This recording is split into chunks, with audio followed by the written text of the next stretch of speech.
that's just the required one, but every day is a learning experience in real estate. But the real learning experience comes on the field and when you actually start working with clients. Being a real estate agent is very costly. $600, $700, something like that. And I think that was on sale. That was that was a deal, okay? There's a lot of things that go on as an agent, which brings me to number 3, which is going to be time demanding. It has like this long list. I think it's like 179 things that agents do or something like that, but I will have it below in the description. I would say it is a management type of position. It is a manager role, but they are going to look to you for the information. You will get a lot of calls and texts and emails on things related to your client or the property of the client. Nothing is really straightforward in real estate. It's always something. It always can depend on something. I had to consult with the client before I could approve that showing. So that is something that I was doing. I was up doing 10, 11 o'clock at night.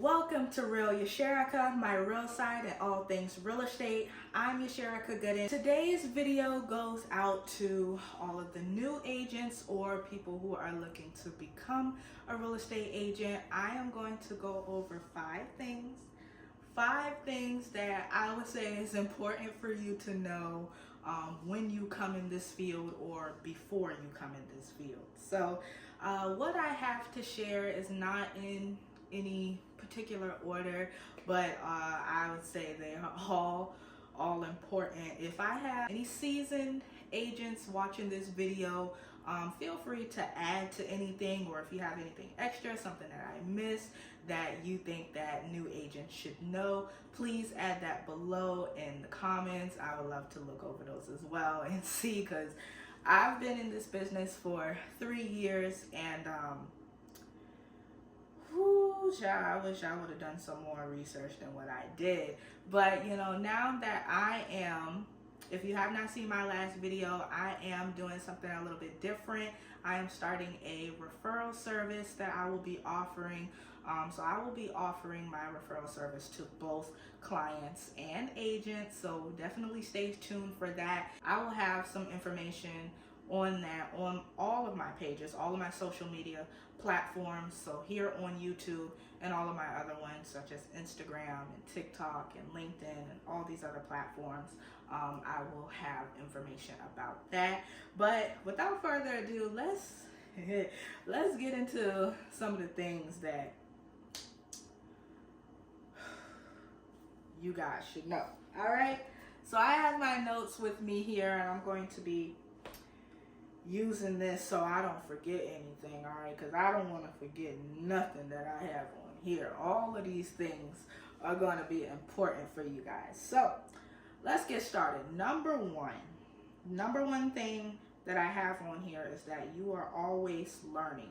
You're always learning. If you're a real estate agent, there's a lot of learning going on for receiving and renewing your real estate license. So there are particular classes that we have to take when you get your license and when you renew your real estate license. So those things are going to vary by state, okay? So make sure that you are researching this information for your state.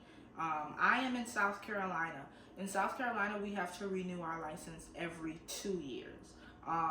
I believe there are some that have to do it every year. There are some that do it every 3 years, and I think there's somewhere that do it every 4 years.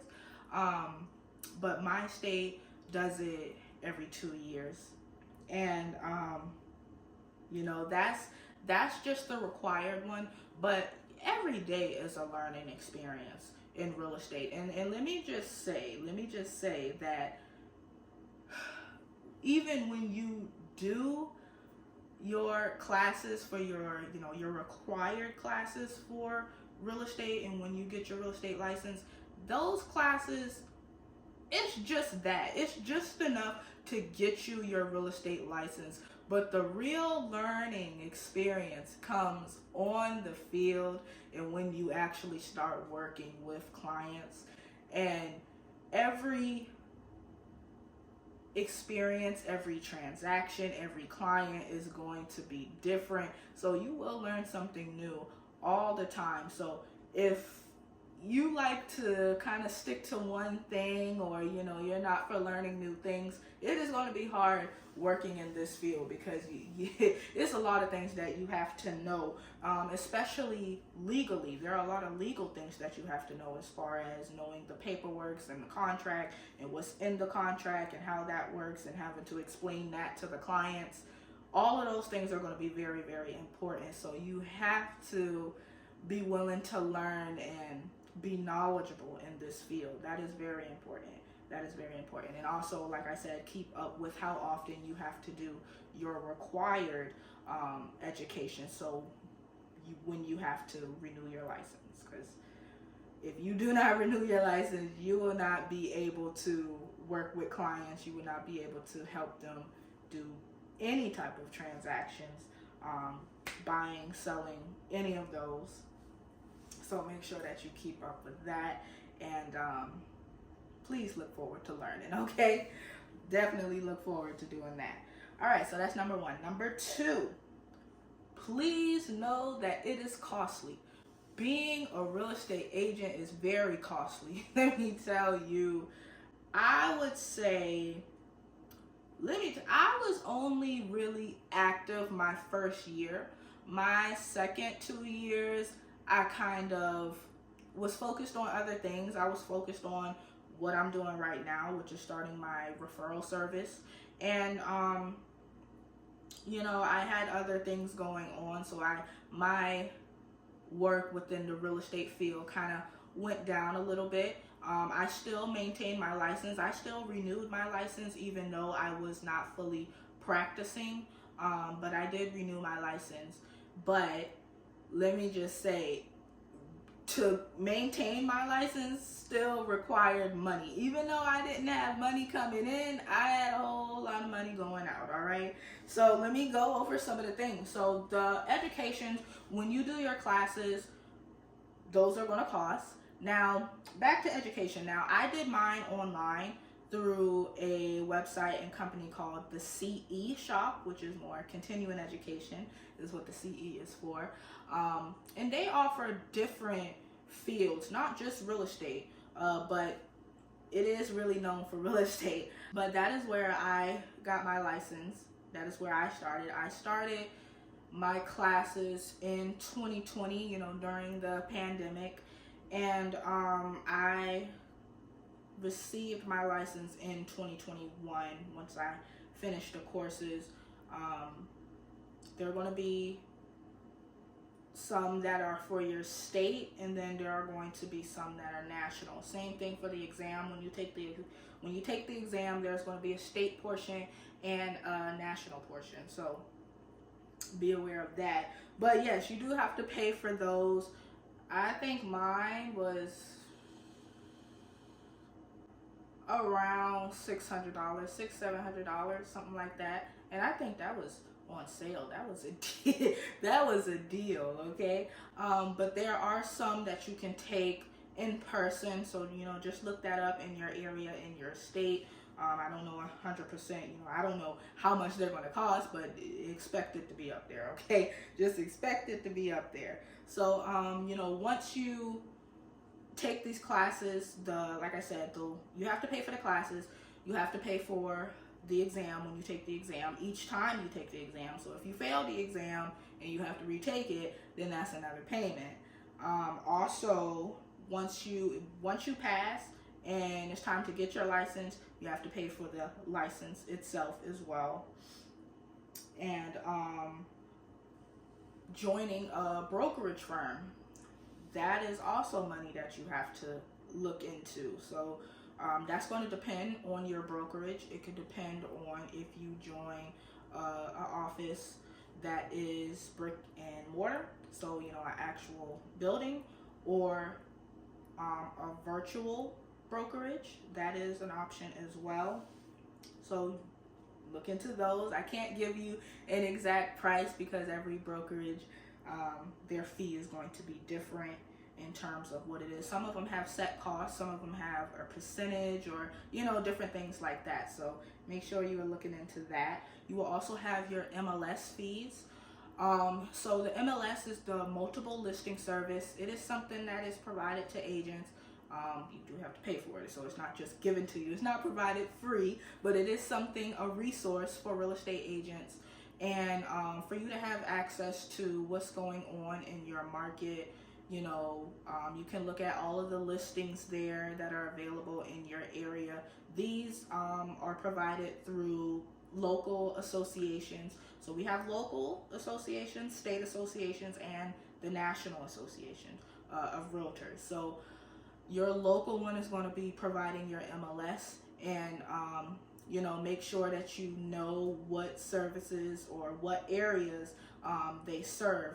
So one that I was with was Coastal Carolina Association of Realtors, and they provide the home and the housing informations for the Grand Strand and like Horry and Georgetown County, and that is it. So if I wanted to do Charleston County of South Carolina, I would have to join another MLS. So make sure that you are aware of that, and what areas your local association serves and what MLS you are in. But for that is another type of fee. Now for the MLS alone, I was paying $25 a month.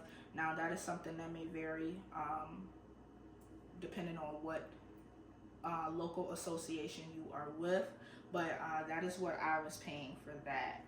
And also, so my brokerage fee,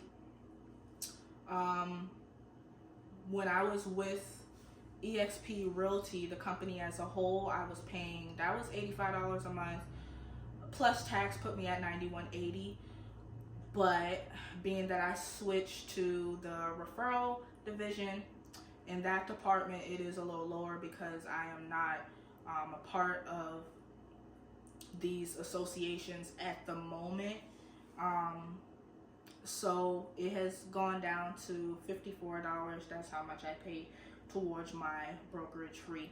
My brokerage fee. So if you are in a actual office building or company that offers brick and mortar, like a Keller Williams, something like that, expect it to be higher because they're going to have like actual resources in the building for you, like computers and stuff like that, and the fees that you pay are going to cover those, and the Wi-Fi and whatever else is needed in the facility. So expect it to be higher, in the hundreds more likely. So around $100 to $300, $400, something like that. It depends on which brokerage you go with and those type of things. So you will have to do your research on that, but that is what you can expect for those. Associations, I mentioned the three: your local, your state, and your national. For mine, I was paying, it was coming to around $600, and that is an annual thing. So for my association, I know that it was due December 15th. So every year I would have to pay that for the following year. So if I had paid mine last month, then I would be covered for this year of 2025. But yes, it was around $600, like five something, 580, 590 something like that, somewhere in that range. What was it? No, it was like 576, I believe, is what it was. But that covered local, state, and national. Keep in mind that the MLS fee also goes to your local association, but this is your membership. So your membership to your local association and your MLS fee is two separate things. All right, so there you go. Also, if you have the Supra e-key, so that is like an electronic lockbox. So it's Bluetooth, and you do have to pay for that. I believe we have to pay every year. It's every year, right? I believe it's every year. I know for my local association, I had to pay that in the middle of the year. What was it, like springtime or something like that? We had to pay for that. I think that was like almost $300, between $200 and $300 and I think that covers the year or something like that. But I will have, if I have that information, I will put it on the screen for you guys. But yes, that's something else. That's something else you have to consider. And then of course you have your marketing. So you're going to start off with marketing you. So if you're running ads on social media, that's going to cost. If you are like mailing postcards and things like that, that's going to cost. If you are printing out flyers with your information, that is going to cost. So you have to think about your marketing. If you have clients, if you are working with sellers and you are marketing their home, that is going to cost to run advertisements on social media and postcards for homes, and all of those flyers for the house, same thing. So there's going to be marketing for you, and then there's going to be marketing for your clients, and those are going to add up. Something else is like mileage and gas.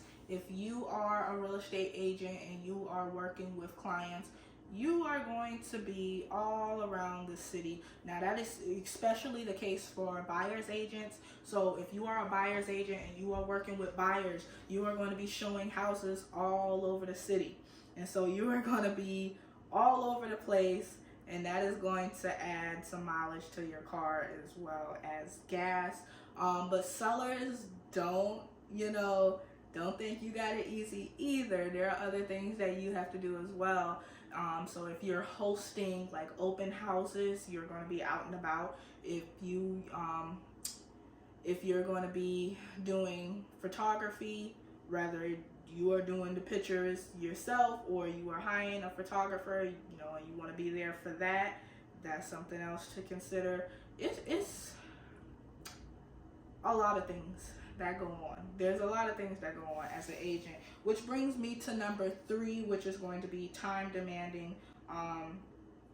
Between doing all the marketing of yourself and your clients, that's going to take some time. If you are doing booking appointments, so meeting with clients or potential clients and having doing consultations, that is going to be time consuming. Doing actual showings, like I said, being around the city, showing houses. You may be showing houses to this buyer between 2 and 4 o'clock, or you may start with this buyer at 10 a.m. to 12 p.m. or something like that. So I'm just saying that's going to be something to consider. Also, the contracts, when you are doing contracts and paperwork, that can be time consuming because those contracts are long. There's a lot of things that you have to look over and review, or if you are a buyer's agent, you are going to be writing them yourselves. If you are a seller's agent, you are going to be reviewing them. If you are a seller's agent, you may be in a situation where there are multiple offers and you have to go through all of these different offers, and you help your client pick one, and that's going to become that contract. So that can be time consuming as well. So make sure that you are doing your research on all of the things that agents have to do. I'm going to provide a link below with a resource. I believe this is from NAR, the National Association of Realtors, and it's going to have like this. It has like this long list. I think it's like 179 things that agents do or something like that. But I will have it below in the description so you guys can look that over and see all of the things that agents have to do. Now, are all of those things done in one transaction? No. Every transaction is going to be different. Some you are going to do more, some you are going to do less. So it depends on the situation you are in. All right. So number 4, I would say it is a management type of position. It is a manager role. So if you don't really want to be in charge, this is not for you, because you are going to be in charge. People are going to look to you for information about you know, whatever is involved, whether you are the buyer's agent or the seller's agent. That's what it's going to depend on. But they are going to look to you for the information. You will get a lot of calls and texts and emails on things related to your client or the property of the client. And so there are going to be other people involved. It's going to be, you're going to have your client, you're going to have the other agents that are, you know, calling, texting, emailing you, lenders, the mortgage lenders, the underwriters, the real estate attorney, home inspector, all of these different fields. Now, like I said, not every transaction is going to have all of these people. So for example, if you're working with like a cash buyer and they don't need a lender, then that's one less person in the transaction you have to worry about. Or the home inspector, they don't need the home inspector if they decide to buy as is, you know. That's one less person you have to worry about in the transaction. But every transaction is going to be different. So like I said, some you're going to have more things going on, less things going on, more people involved, less people involved. So be prepared for that. All right, so all of these people that I just list, like this is for one transaction, okay? And this is not all. This is just some. This is just some. I'm just giving an idea. But it is definitely a manager type of role, and it's one of the reasons why I kind of stepped down. I'm like, all right, that's a little bit too much going on for me. Not to say that I can't do it, because I've done it, but it's not something that I look forward to doing on a regular basis, or that I can say that I'm passionate about. What I'm going into now is something a little bit more up my alley. So if you're ready for that and you like being in charge, then this may be something you can consider. All right. And last but certainly not least, nothing is really straightforward. Nothing is really straightforward in real estate. It's always something. It always can depend on something. And so some of the examples of that would be types of agents, how much we make, how often we make money, how much we spend, how many hours we work, how long it takes to be successful. There are no straightforward answers to any of those things. So I'm going to go through them. So types of agents, there are different types of agents. You know, most agents are residential and they work for buyers and sellers, but not all of them. Some of them they have more skills and specialty in working with first-time home buyers, or they like or prefer to work with sellers, or you have some that work with investors. There are some that handle commercial properties. There are some that handle land and lots. There are some that handle more rentals, but not every real estate agent works the same or specialize in all of these different things. So that is very important to know, know what you want to do, know your field, because it's just going to help other people know, okay, I can come to this agent for this thing, So that's good to know up front. Know what type of field you want to be in, and what you offer, what your specialties are. Because if you, let's say you just want to work for sellers, that's fine. But if you're going to do that, you want to make sure that you specialize in all the things that sellers need. You need to have good marketing skills. You need to have good negotiation skills, those type of things. So definitely do your research on those in terms of what type of agent you want to be and what type of skills are needed. How much money we make, that is not a straightforward thing. That depends. That can depend on how many clients you have. It could depend on their price range. It could depend on your area and the pricing of the homes in that area and in that market. So it is not a straightforward thing to say, oh yeah, every agent makes $100,000 a year. No, not at all. I cannot give you a straightforward answer on how much agents make. I can't do it. I personally can't do it. It depends on the agent. It depends on, this is a hustle type of field. I'll tell you that right now. This is a hustle type of field. We're not getting paid by the hour. This is based on how many deals can you close. How much can you get done? How many clients can you bring to the finish line? That is what it's based off of. Let's see, how often we make money. That kind of goes with how we make money. How often you make money that depends, because when we get our money, it is once the transaction has closed, but it does not take the same amount of time. You can look at days on the market and see, some homes they have more fast sales. Some of them take longer. That's just the way it is. Sometimes you're going to run into situations. I've personally ran into a situation where, I was working for the seller and we had this buyer, and, everything was fine. And then they had some financial issues the day before closing, and we didn't close. And so we had to start the process over, and put the house back on the market, go through all the showings and the offers and the contracts and the home inspections and all of that. So that delayed the process for another 2 months. So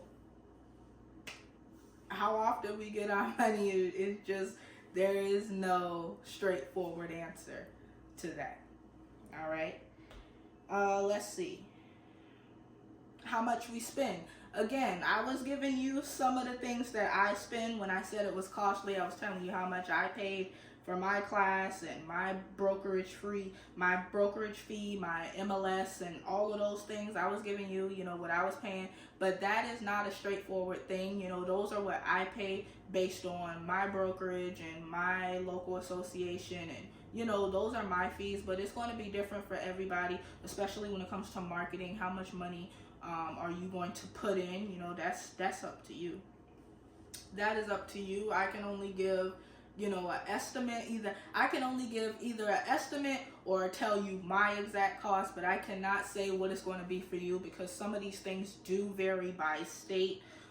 So keep that in mind when it comes to knowing how much is this career going to cost you in a month, in a year, or anything like that. You just never know. How many hours? So again, that is something that can depend on how many clients you have. If you have one client, then you may not work a lot of hours with that one client, because they only want to see houses. Let's say they only want to see houses in the morning, and then you're just spending the rest of your time marketing yourself. So you're not spending that much time with clients since you only have one. But if you have 5 clients, then it's going to be more time consuming on how many hours you are working.